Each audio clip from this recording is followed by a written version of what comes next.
ನಮಸ್ಕಾರ ವೀಕ್ಷಕರೇ, home recipe ಚಾನಲ್ಗೆ ನಿಮ್ಮೆಲ್ಲರಿಗೂ ಸ್ವಾಗತ. ಇವತ್ತು ಒಂದು ಸೂಪರ್ ಟೇಸ್ಟಿಯಾಗಿರುವಂಥ ಪಾಲಕ್ ಪಕೋಡ ಅಥವಾ ಪಾಲಕ್ ಬಜ್ಜಿ ಯಾವ ರೀತಿ ಮಾಡೋದು ಅಂತ ತೋರಿಸ್ಕೊಡ್ತಾ ಇದ್ದೀನಿ. ಇದು ಊಟದ ಜೊತೆ ಸೈಡ್ ಡಿಶ್ ಆಗಿ ಹಾಗೆ ಟೀ ಜೊತೆಗೆ ಸ್ನ್ಯಾಕ್ ಆಗಿ ಕೂಡ ತಿನ್ಬೋದು. ತುಂಬ ಚೆನ್ನಾಗಿರುತ್ತೆ. ಹೇಗೆ ಮಾಡೋದು ಅಂತೇಳಿ ತೋರಿಸ್ಕೊಡ್ತಾ ಇದ್ದೀನಿ. ಮೊದಲನೇದಾಗಿ ನಾನು ಇಂಗ್ರೀಡಿಯೆಂಟ್ಸ್ ಏನೆಲ್ಲ ತೊಗೊಂಡಿದ್ದೀನಿ ಅಂತ ಹೇಳ್ಕೊಡ್ತೀನಿ ನಿಮಗೆ. ಸೊ 1 ಕಪ್ಪು ನಾನು ಕಡಲೆ ಹಿಟ್ಟನ್ನ ತೊಗೊಂಡಿದ್ದೀನಿ. ಹಾಗೆ 1 ಟೀ ಸ್ಪೂನಷ್ಟು ಕರಿಬೇವು, ಒಂದು ಅರ್ಧ ಕಪ್ನಷ್ಟು ನಾನು ಅಕ್ಕಿ ಹಿಟ್ಟನ್ನ ತೊಗೊಂಡಿದ್ದೀನಿ. ಅರ್ಧ ಟೇಬಲ್ ಸ್ಪೂನಷ್ಟು ರೆಡ್ ಚಿಲ್ಲಿ ಪೌಡರ್ ತೊಗೊಂಡಿದ್ದೀನಿ. ಸ್ವಲ್ಪ ಚಿಟಿಕೆ ಸೋಡಾ ತೊಗೊಂಡಿದ್ದೀನಿ. ಬನ್ನಿ ರೆಸಿಪಿನ ಸ್ಟಾರ್ಟ್ ಮಾಡೋಣ. ಇದಕ್ಕೆ ನಾನು 1 ಕಟ್ನಷ್ಟು ಪಾಲಕ್ ಸೊಪ್ಪನ್ನ ಸಣ್ಣದಾಗಿ ಕಟ್ ಮಾಡಿ ಇಟ್ಕೊಂಡಿದ್ದೀನಿ. ಒಂದು ಬೌಲ್ನ ತೊಗೊಂಡು ಬೌಲ್ಗೆ ಕಡಲೆ ಹಿಟ್ಟು, ಅಕ್ಕಿ ಹಿಟ್ಟು, ಕರಿಬೇವು ಮತ್ತು ರೆಡ್ ಚಿಲ್ಲಿ ಪೌಡರು, ತುರಿದಿಟ್ಕೊಂಡಿರೋಂಥ ಶುಂಠಿ, ಹಾಗೆ ಸ್ವಲ್ಪ ಹೋಮ್ ಕಾಳನ್ನ ತೊಗೊಂಡು ಕ್ರಷ್ ಮಾಡಿ ಹಾಕೋತಾ ಇದ್ದೀನಿ. ಹೋಮ್ ಕಾಳು ಹಾಕೋದ್ರಿಂದ ಡೈಜೆಷನ್ ಕೂಡ ಹೆಲ್ಪ್ ಆಗುತ್ತೆ, ಹಾಗೆ ಟೇಸ್ಟ್ ಕೂಡ ತುಂಬ ಚೆನ್ನಾಗಿರುತ್ತೆ. ಚಿಟಿಕೆ ಗರಂ ಮಸಾಲೆ ಮತ್ತು ಚಿಟಿಕೆ ಸೋಡಾ ಕೂಡ ಹಾಕೋತಾ ಇದ್ದೀನಿ. ಫ್ಲೇವರ್ ತುಂಬ ಚೆನ್ನಾಗಿರುತ್ತೆ. ಅದ್ರ ಜೊತೆಗೆ ರುಚಿ ಎಷ್ಟು ಬೇಕೋ ಅಷ್ಟು ನಾನು ಉಪ್ಪನ್ನ ಹಾಕೋತಾ ಇದ್ದೀನಿ. ಈ ಒಂದು ಬೋಂಡಾ ಅಥವಾ ಬಜ್ಜಿ ಅಂತ ಏನು ಹೇಳ್ತೀವಿ, ಇದು ಸ್ವಲ್ಪ ಸ್ಪೈಸಿಯಾಗಿರಬೇಕಾಗತ್ತೆ, ಹಾಗೆ ಆರೋಗ್ಯ ಕೂಡ ತುಂಬ ಒಳ್ಳೆಯದಾಗುತ್ತೆ. ಅದ್ರ ಜೊತೆಗೆ ನಾನು 2 ರಿಂದ 3 ಸತಿ ತೊಳೆದು ಸಣ್ಣದಾಗಿ ಹೆಚ್ಕೊಂಡಿರುವಂಥ ಪಾಲಕ್ ಸೊಪ್ಪನ್ನ ಹಾಕೋತಾ ಇದ್ದೀನಿ. ನೋಡ್ತಾ ಇರ್ಬೋದು, ಸ್ವಲ್ಪ ದೊಡ್ಡದಾಗಿ ಹೆಚ್ಕೊಂಡಿದ್ದೀನಿ. ತುಂಬ ಸಣ್ಣಗೂ ಕೂಡ ಹಾಕ್ಕೋಬೋದು, ಬಟ್ ಈ ರೀತಿ ಹೆಚ್ಕೊಂಡ್ರೆ ಚೆನ್ನಾಗಿರುತ್ತೆ. ನೋಡ್ತಾ ಇರ್ಬೋದು, ಸೊಪ್ಪನ್ನ ಹಾಕ್ಕೊಂಡು ನಾನು ನೀರು ಯಾವುದು ಕೂಡ ಸೇರಿಸಿಲ್ಲ. ಫಸ್ಟು ನೀಟಾಗಿ ಆ ಹಿಟ್ಟು ಮತ್ತು ಸೊಪ್ಪಲ್ಲಿರೋ ನೀರಿನ ಅಂಶ ಬಿಡೋವರೆಗೂ ನೀಟಾಗಿ ಮಿಕ್ಸ್ ಮಾಡ್ಕೊಳ್ಬೇಕಾಗತ್ತೆ. ಮಿಕ್ಸ್ ಮಾಡ್ಕೊಂಡು ನಂತರ ಸ್ವಲ್ಪನೇ ನೀರು ಎಷ್ಟು ಬೇಕೋ ಹಾಕ್ಕೊಂಡು ಮಿಕ್ಸ್ ಮಾಡ್ಕೊಳ್ಬೇಕಾಗತ್ತೆ. ಸೊ ನೋಡ್ತಾ ಇರ್ಬೋದು, ಈ ಒಂದು ಹದದಲ್ಲಿ ಹಿಟ್ಟನ್ನ ರೆಡಿ ಮಾಡ್ಕೊಳ್ಬೇಕಾಗತ್ತೆ. ತುಂಬ ತೆಳ್ಳಗಾದರೂ ಕೂಡ ಚೆನ್ನಾಗಿ ಬರೋದಿಲ್ಲ. ಸೊ ಟೇಸ್ಟ್ ಮಾತ್ರ ತುಂಬ ಚೆನ್ನಾಗಿರುತ್ತೆ. ನಾವು ಎಲ್ಲ ರೀತಿ ಬೋಂಡಾ ಅಥವಾ ಬಜ್ಜಿನ ಟೇಸ್ಟ್ ಮಾಡಿರ್ತೀವಿ. ಈ ರೀತಿ ಒಮ್ಮೆ ಪಾಲಕ್ ಬಜ್ಜಿ ಟ್ರೈ ಮಾಡಿ, ತುಂಬ ಚೆನ್ನಾಗಿರುತ್ತೆ. ಪಾಲಕ್ ಪಕೋಡ ಅಥವಾ ಬಜ್ಜಿ ಅಂತ ಕೂಡ ಹೇಳ್ತಾರೆ.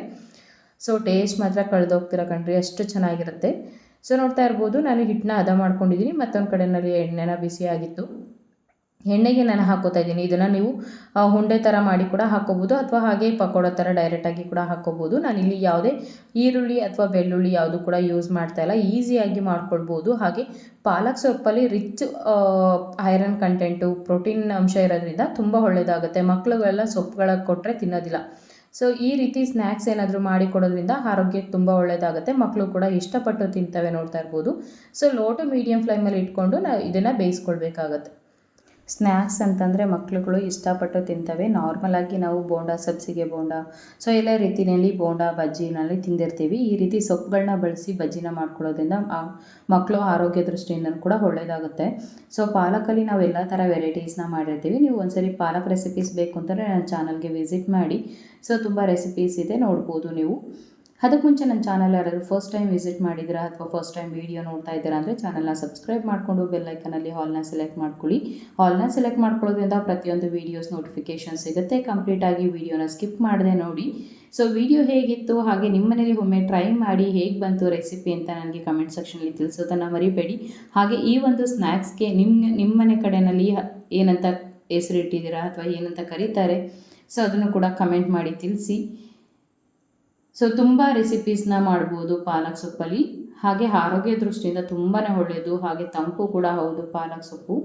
ನಾವು ಹಿಟ್ಟನ್ನು ಎಣ್ಣೆಗೆ ಹಾಕಿದ ನಂತರ 1 ನಿಮಿಷ ತಿರುಗಿಸ್ಕೊಳ್ಳೋಕೆ ಹೋಗಬಾರ್ದು, ಹಾಗೆ ಫ್ರೈ ಮಾಡ್ಕೊಳ್ಬೇಕು. 1 ನಿಮಿಷದ ನಂತರ ಮಗುಚ್ತಾ ಫ್ರೈ ಮಾಡ್ಕೊಳ್ಬೇಕಾಗತ್ತೆ. ನೋಡ್ತಾ ಇರ್ಬೋದು, ಈ ರೀತಿ ಗೋಲ್ಡನ್ ಬ್ರೌನ್ ಆಗೋವರೆಗೂ ಫ್ರೈ ಮಾಡ್ಕೊಳ್ಬೇಕಾಗತ್ತೆ.